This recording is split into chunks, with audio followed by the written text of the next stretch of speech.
please welcome Phil up here, and Phil has a special guest that he will introduce. All right. Please welcome Phil. Thank you, President George. So, I do have a guest who joined my household 2 months ago. She's a university administrator from Uganda and an employee at the University of Arizona in higher education, and that is Gracie Edith Epila, E-P-I-L-A.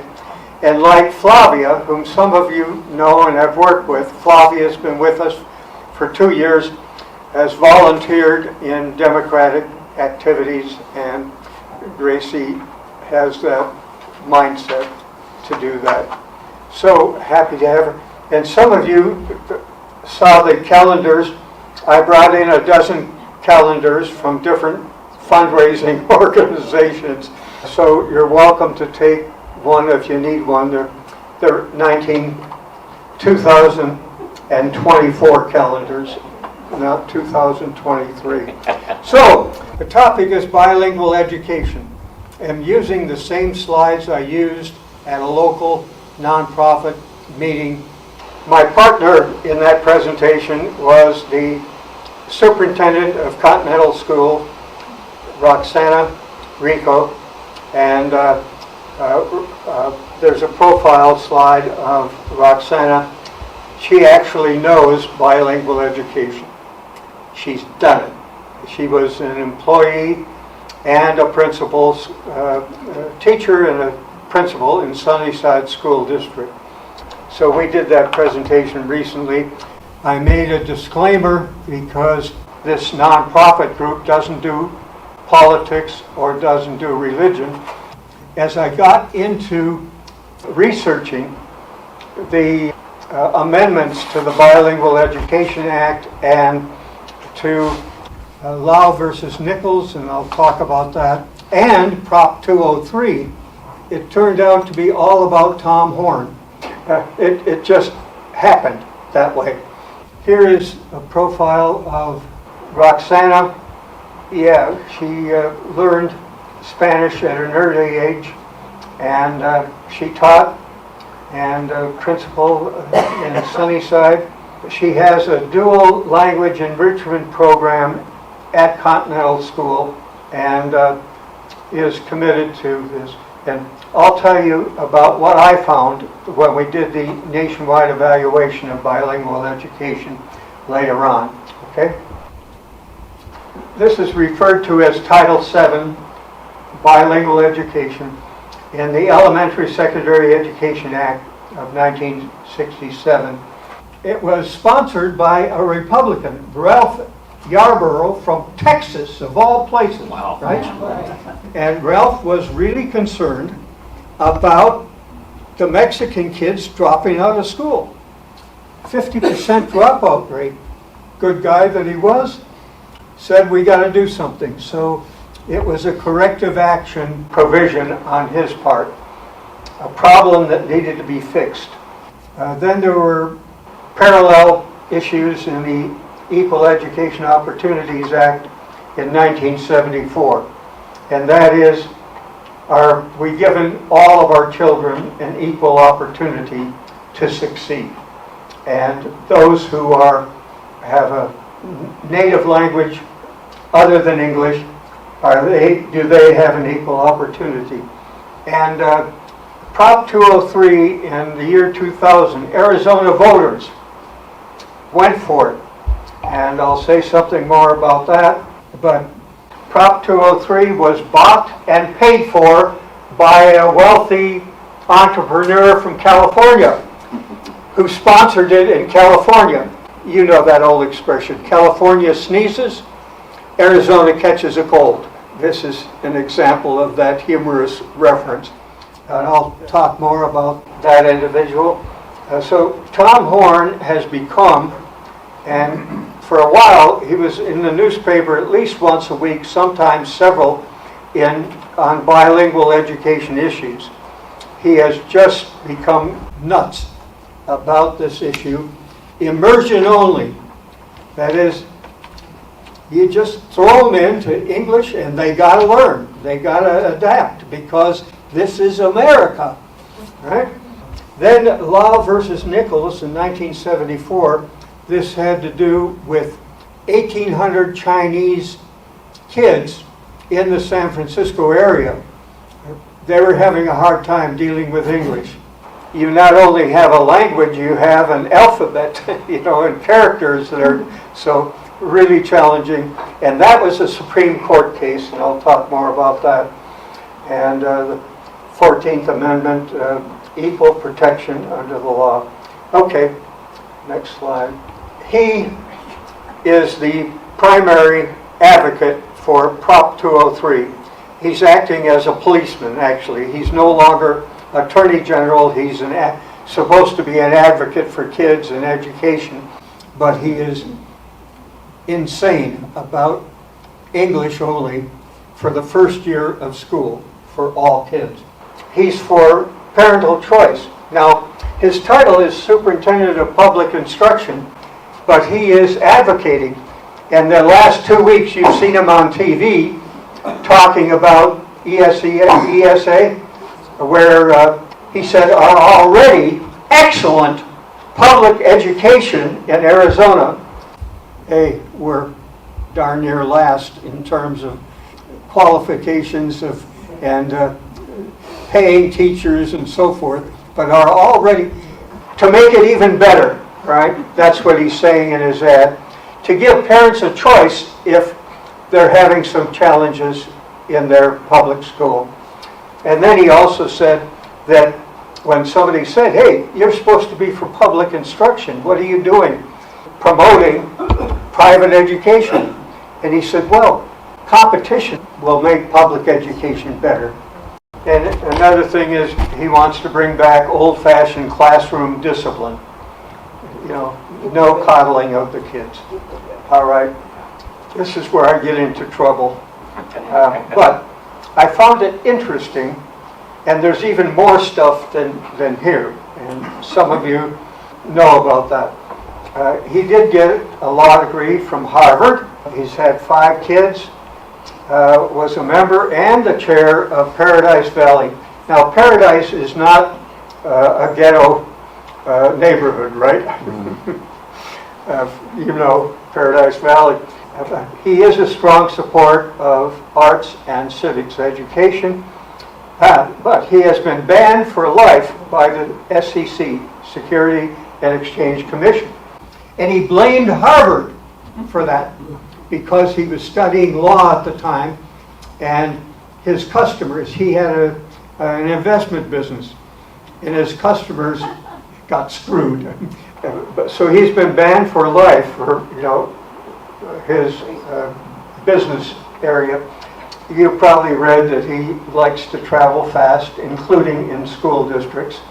And he said he can't be anti-immigrant because he's an immigrant himself. Right? Canada. We have elected him twice as Superintendent of Public Instruction and once as Attorney General. And currently he's got a dispute with Governor Hobbs over the use of COVID-19 monies. And this is an echo of that. And that is, he was responsible for allocating, as Superintendent of Public Instruction, responsible for allocating those monies to the schools. And he didn't get it done. So the federal government put that money in the governor's responsibility. So he's blaming her for taking the money away from him, but he didn't spend it the way he was supposed to. Okay, so the issues about bilingual education. Equal rights for all students. What's the best way for kids to learn? Okay, pedagogy, fancy word. The cost of doing that. And when you have a place like Tucson, where the families speak 90 different languages, within that school district, it's a challenge deciding how much you can afford to do bilingual education. And that is how many English language learners can you serve? And then there's the ideology, and that is a mindset. And I'll mention my dear friend and sponsor in Rotary, Dr. Dewey Berge, who was the son of Serbian immigrants who never learned to speak English, and I'll tell you about that. So 63% of us bought into the sales pitch on Prop 203, November 2000, and the implementation took a couple of years and a lot of confusion. It's identical to Prop 227 in California by Ron Unz, an immigrant himself. The intent was to make immersion mandatory for a full year for English language learners. There are several types of bilingual can do under Prop 203. There are several models: the pull-out, 2-hour, and then newcomer, and that's the detail that Roxana would be able to go into. Now, my own personal experience is that, I evaluate programs, and I directed the national evaluation of the Bilingual Education Act in 1984. Maria Urquides and Hank Oyama, those of you who know Tucson, those are elementary schools, because Maria and Hank, two colleagues of mine, dear, dear people, were really the designers of bilingual education in the United States. Because with that Bilingual Education Act, they came up with the guidelines and how you do it. My Rotary sponsor, Dewey Berge, we started elementary school 20 years apart, but in the same elementary school in the shadow of an iron ore dump in near Hibbing, Minnesota. And Dewey was dead against bilingual education, coddling the kids, because he himself went to school. His mother, who spoke no English, said, "Dushan." And the teacher with her glasses said, "You shall be Dewey." And that became his formal name. And the interesting thing is, he was going to go to work in the mines like his dad, where the Serbs spoke to each other. But they started Hibbing Junior College when he was in high school. That was one of the first community colleges in the U.S., and two of his faculty members became instructor at that junior college, and they said, "Dewey, you need to." And so, but then when he finished his 2 years at Hibbing JC, they said, "You need to go and get a bachelor's degree." So he went to Stout Institute in those days, and you know that, and then went to work for Ford Motor, and then he became the education director for the Ford Motor Company, and then the chancellor of the Detroit Institute of Technology, serving the big three institutes. That's my friend Dewey. But and he lived here in Green Valley, and to his dying day, he was against bilingual education. I'll tell you about the ASL English program. My work with the Tana people has taught me that language and culture are inextricable. The hymn dog, the Atam hymn dog, which is their philosophy of life, the way of seeing the world that kids learn as they grow up. Language and culture are connected. Yeah. This is Maria, dear lady. Both of them have passed on. Hank Oyama. We worked together at Pima Community College, and interesting thing about Hank is that he, his mother, and his sister were incarcerated during World War II in the internment camp in Parker, Arizona. But before the war ended, they were released. And Hank signed up for the U.S. Army. And the Army, in its intelligence, sent Hank to the intelligence sector because, aha, we got a real one there that can unlock secrets that the Japanese have. Wrong. Hank is a Mexican American with a Japanese name and Japanese skin. So, yeah, just a funny story. Okay, this is my Rotary sponsor, Dewey, and lived in La Posada toward the end. And then Nils Hasselmo. Nils and I came into Rotary Club of Tucson at the same time, and we were kind of buddies. He was number 2 at the University of Arizona. He was the provost and a world-class linguist. And I brought from the Pima College, our ASL English faculty, 2 members, that's American Sign Language, to make a presentation. And Nils was so impressed. Here's a world-class linguist who later became president of the University of Minnesota. Nils waited more than 10 minutes after the meeting to speak to the faculty members to tell them what he learned from them. And that is that the deaf people need to understand that ASL, American Sign Language, is a language. A language is a language is a language. And it has vocabulary, syntax, grammar, right? And background. And that gave him, cemented what he already knew, but it clarified in his mind why bilingual education is important. To understand your native language first and the characteristics of it, and then you can understand this new language a lot faster and a lot better. What we found in our evaluation, that the teachers themselves really loved what they were doing. They knew it was working. That's the primary thing we found. And students can more easily communicate with the teacher.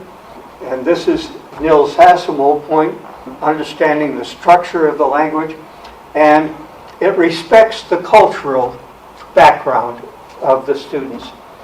And of course, the dilemma is, in each community, how many languages can you afford to do? And as I say, Tucson has for years had so many languages. Now, the bottom line was thumbs up or thumbs down on Bilingual Education Act.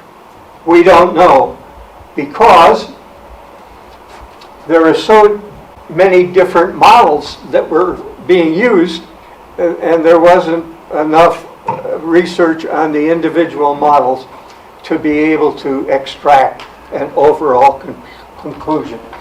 But the people who were there and doing it, they really believed, they knew what they were doing was working. That one.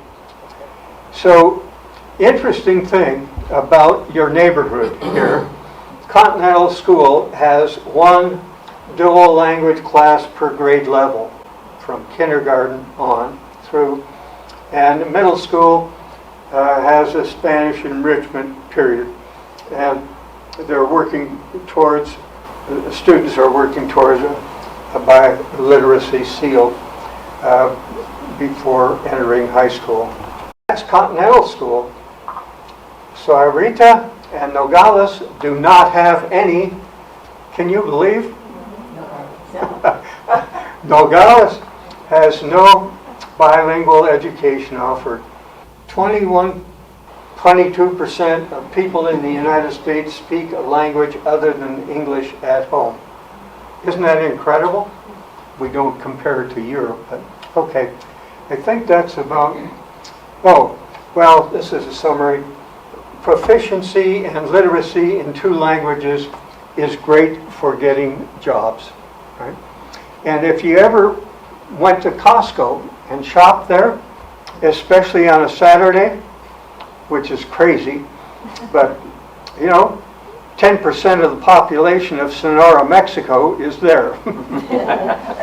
So, so many, being bilingual is a benefit. And then self-esteem for the students and facilitating the parental involvement, getting the parents involved in the children's education if you've got bilingual teachers and bilingual courses. And then Roxana said they are now seeing that bilingual students perform better on the standardized tests. All right, she's got the data at Continental School. Okay, that's it. So thank you for staying awake. Tim, I know you were.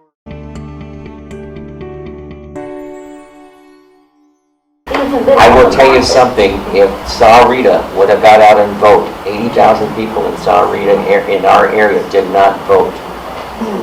That would have carried the superintendent of education. How many? 80,000 in our area? in the Pima County area. In Green Valley, Sahuarita, up to southern Tucson, did not vote. So that's why we need to. Just on that. No, up and down the ballot. They just did not get out and vote. So in a big number, and I don't know how the exact number in Sahuarita, but it's a big number. Pima County did not have 80,000 people vote in this last election because they just didn't do it. That's why it's so important to get out to vote up and down the ballot. You can't just vote for the president and skip out on public education, as you have learned. The joke I like, Phil, that says is, Tom Horn is Horne, the E is silent. Well, we need to get rid of this horny guy and make sure that he does our bilingual education justice. He is, in this last month, right, and Phil made a point about it, is the 26 districts in the state, he is trying to take away all their 50-50 educational programs and making it immersion only. So that's where the battle is going on between him and the governor. Yes. Anyway, my second question was The research. Is there anything public up? About bilingual education? yes. Yes. You want to answer that one? As I said, Roxana has the data for Continental School that the bilingual students perform better on the standardized test, and she's got the percentages. But things have not changed since I did the evaluation, the national evaluation. What is bilingual education? You've got 12 varieties of ice cream, okay? And but for me, the fact that universally the teachers doing bilingual education knew what they were doing was the right thing. And they are people and they deserve to have rights as much as anybody in this room. Yeah, that's the Equal Education Opportunities Act. And Lau, L-A-U, Lau versus Nichols, Supreme Court case, is equal opportunity. So where's for the equal all opportunity? children. Yeah. I have a definition of terms. Definition, what do you mean by immersion? And what's bilingual nowadays? All right. Do you swim? Somewhat. Just throw them in the water and see what they can do. All right? That's immersion. So they're not taught, they're just sitting there. Is that what we mean? They're taught in a language they don't understand. That's not teaching. And the toughest people survive. Oh. The determined, the Dewey Barrages find a way of learning. All right? And he didn't think, he went to his grave believing that he could do it, so can you, so can you. Oh. All right? Okay, thank you. Roxanne Rico is the superintendent of the Commonwealth School District, so she does a great presentation in answering the details. So So she was tied up to that where she could have made it. I will tell you a backstory on immersion. My two youngest kids, and I lived in El Paso, Texas. And when you live there, you learn their language because that's the Spanish is spoken on the playground. Well, they learned fluent Spanish, and now my youngest daughter is a teacher in Seattle, Washington. And she uses her Spanish every day, but not just singly Spanish, but she also uses it to try and help kids that come from Vietnam and speak French. She speaks to the Russians. And so it's important, and my kids are the proof of this, to learn a dual language and help our kids because it makes them better citizens of the world. I believe that. Thank you. Thank you for bringing this book, and we'll post this. Yes? I was just wondering, you mentioned, or maybe I misinterpreted the slide, but that Tom Horn was in favor of ESL. Is that he promoted ESL education, Yeah. sign language? He hasn't, ASL. ASL. Oh, ASL. ASL. ASL. Not ESL. Yeah. I didn't say that Tom was in favor. ESL is English as a second language, and that's a supplemental, and that's okay. Horn is not against that. ESL.